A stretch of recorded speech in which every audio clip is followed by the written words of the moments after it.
Everyone and welcome back to my channel. आज हम लोग चैप्टर 3.2 वेस्ट मैनेजमेंट का पार्ट 2 देखेंगे। इसके पिछले वीडियो में हम लोग garbage waste, urban and rural waste और भी कई सारे टॉपिक के बारे में जाने थे। और इस वीडियो में हम लोग देखेंगे कि नरेंद्र मोदी जो कि हमारे प्राइम मिनिस्टर है, भारत के प्राइम मिनिस्टर है, उन्होंने वेस्ट के बारे में, कचरे के बारे में क्या कहा है और उसे बचने के लिए कौन सा अभियान चलाया है। इसके साथ ही साथ हम यह भी देखेंगे कि वह कौन सा तरीका है जिससे हम लोग कचरे से बच सकते हैं या कचरे कम हम लोग फैला सकते हैं। ये 3R किसे कहते हैं और इनका मीनिंग क्या होता है, तो ये सब चीज़ को जानने के लिए मेरे वीडियो को अंत तक देखिए। तो चलिए वीडियो स्टार्ट करते हैं। तो आज का हमारा टॉपिक है व्हाट इज़ वेस्ट मैनेजमेंट, कि वेस्ट मैनेजमेंट क्या होता है। The best way to manage waste is to follow the 3Rs। तो वेस्ट को मैनेज करने के लिए, ठिकाना लगाने के लिए 3R होते हैं। तो हम लोग देखते हैं ये 3R क्या है। 3R है रिड्यूस, रीयूज़ एंड रिसाइकल। अभी क्या होता है रिड्यूस, रीयूज़ एंड रिसाइकल? तो पहले हम लोग रिड्यूस के बारे में जानते हैं। रिड्यूस और no use of non biodegradable materials like plastic bags etc। हम लोग जो नॉन बायोडिग्रेडेबल मटेरियल्स हैं, इसके बारे में आप पीछे वीडियो में देख के जान सकते हैं कि नॉन बायोडिग्रेडेबल मटेरियल्स किसे कहा जाता है। जैसे कि हो गया प्लास्टिक बैग, तो इसका अगर हम कम इस्तेमाल करें, ठीक है, तो कम कोई भी नॉन बायोडिग्रेडेबल मटेरियल्स का कम इस्तेमाल करना ही रिड्यूस कहलाता है।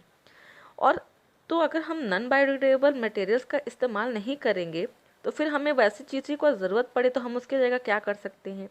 जैसे कि अगर हमें प्लास्टिक बैग चाहिए तो उसकी जगह हम लोग use of cloth bags, cloth यानी कपड़ा का बना हुआ बैग को इस्तेमाल कर सकते हैं। अवॉइड यूजिंग पैकेज्ड फूड, जो खाना, जो फूड आइटम्स पैक किया हुआ रहता है उसको ना यूज़ करें। उसको यूज़ करने से क्या होता है कि उसका जो प्लास्टिक है वह एक तरह से कचरे में फेंका जाता है, एक कचरा बन जाता है, तो इसलिए हम उसको यूज़ ना करें। Use product that can be reused, वैसे प्रोडक्ट को यूज़ करें जिसे हम दोबारा भी इस्तेमाल कर सकते हैं। सेकंड है reuse. Reuse old things to make new things, जो पुराना चीज़ है उसी को दोबारा इस्तेमाल करना ही कहलाता है रीयूज़। जैसे use washable cups end plate, हम लोग कप और प्लेट, वैसे कप एंड प्लेट का इस्तेमाल करें जो कि वॉशेबल है, मतलब जिसमें आज आप चाय पिए, ठीक है, तो फिर आप उसी कप को दोबारा धो के फिर उसमें चाय पी सकते हैं, दूसरे दिन, तीसरे दिन भी पी सकते हैं। तो ये क्या है, वॉशेबल कप्स का इस्तेमाल करें जिसे धोया जा सकता है। अब वैसे कप का इस्तेमाल करेंगे जिसे यूज़ करके तुरंत फेंकना पड़े तो वो तो कचरा ही फैलाएगा। Use materials made from natural resources properly, उन मटेरियल्स का इस्तेमाल करें जो कि नेचुरल रिसोर्स से मिलके बना हुआ है, मतलब कि प्राकृतिक चीज़ों से मिलके बना हुआ है।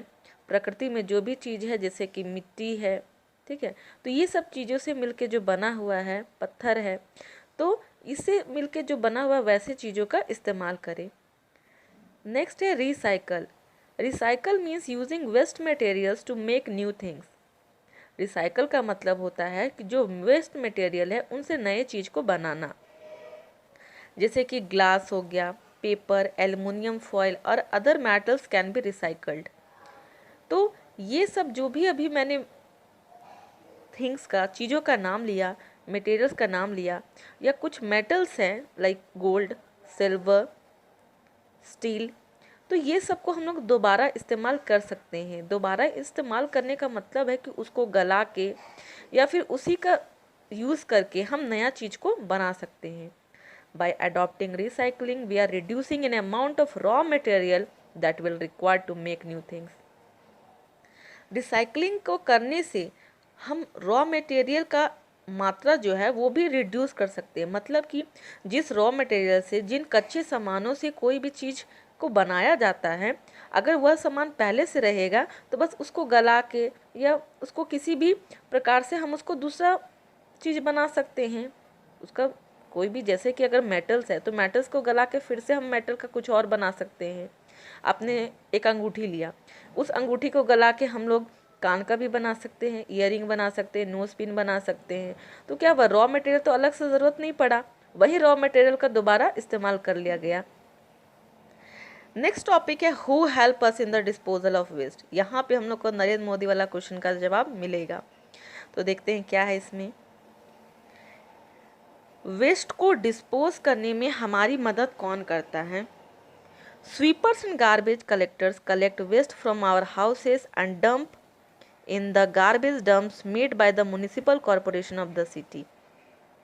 हर शहर में म्युनिसिपल कॉरपोरेशन होते हैं और म्युनिसिपल कॉरपोरेशन के अंडर में बहुत सारे लोग होते हैं जो कार्य करते हैं, जैसे कि स्वीपर्स हो गए, गार्बेज कलेक्टर्स हो गए जो कचरे को बुनते हैं, कचरे को चुनते हैं, बुनते नहीं, सॉरी।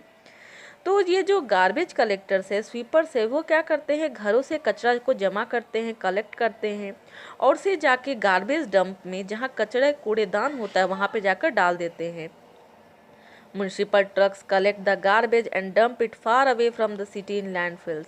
और उसके बाद वहाँ से म्युनिसिपल ट्रक्स उनको अपने ट्रक पे ले लेती है और ट्रक में लेने के बाद वह शहर से दूर जहाँ पे गड्ढे होते हैं वहाँ का लैंड को फिल करने के लिए वह कचरे को वहाँ पे डाल देती है।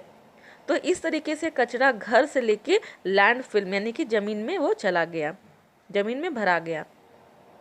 The proper disposal of waste is only possible if each individual behaves in a responsible way and shows concern for the environment.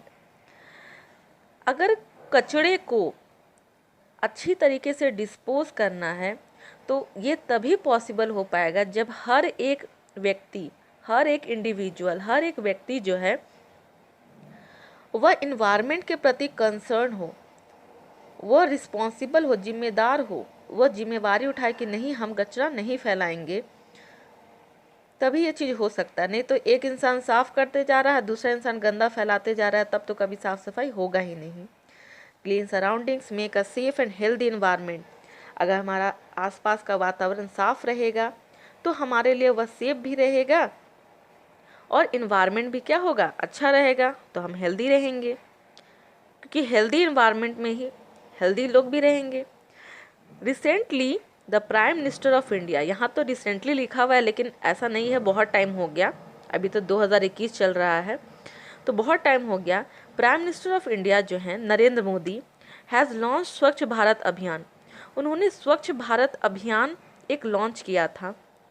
यह 2019 तक उनका कहना था कि इस अभियान के जरिए, ये जो स्वच्छ भारत अभियान है यानी कि भारत को स्वच्छ करना, तो इस अभियान के